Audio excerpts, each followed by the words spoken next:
نحمد و نصلی علی رسول الکریم اما بعد فاعوذ باللہ من الشیطان الرجیم بسم اللہ الرحمن الرحیم۔ اللہ تعالیٰ اور اس کے پیارے رسول صلی اللہ علیہ وسلم نے مسلمانوں کو ہر اس چیز کی تعلیم دی جس میں بھلائی اور فائدہ ہے، تاکہ مسلمان ان باتوں پر عمل کر کے اپنے لیے مفید راہ تلاش کریں۔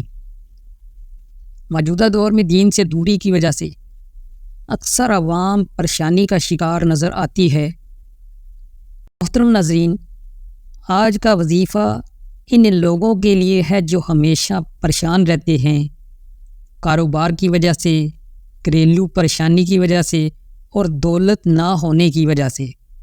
تو انشاءاللہ اس وظیفے کو کرنے سے آپ کی تمام پریشانیاں، تمام مشکلیں ختم ہو جائیں گی۔ ویڈیو کو اینڈ تک ضرور دیکھیے گا، انشاءاللہ اس سے آپ کو بہت فائدہ ملے گا۔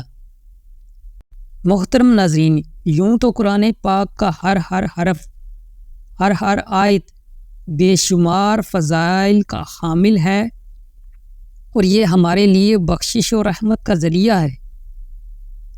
انہی آیات سے بزرگوں نے کچھ آیات کی خاص ترتیب و تعداد بتائی ہے جس سے ہم اپنی زندگی سے مشکلات اور پریشانیوں کو دور کر سکتے ہیں۔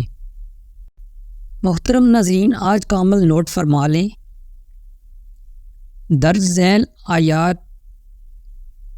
کو آپ نے 40 روز تک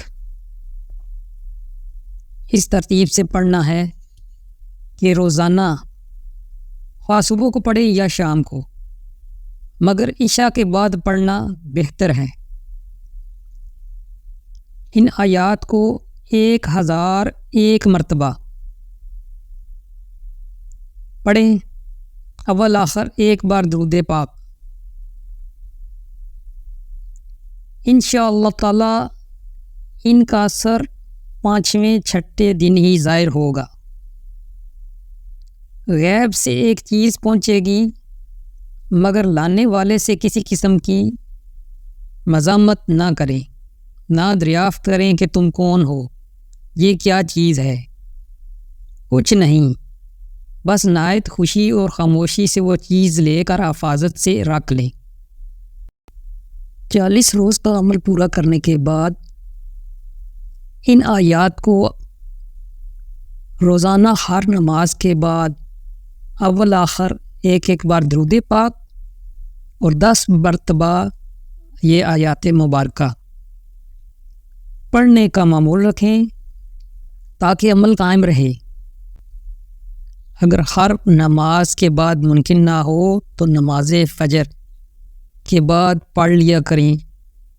انشاءاللہ اللہ کریم کی رحمت سے آپ کی تمام مشکلات دور ہوں گی اور آپ کو غیب کے خزانوں سے رزق عطا کیا جائے گا انشاءاللہ۔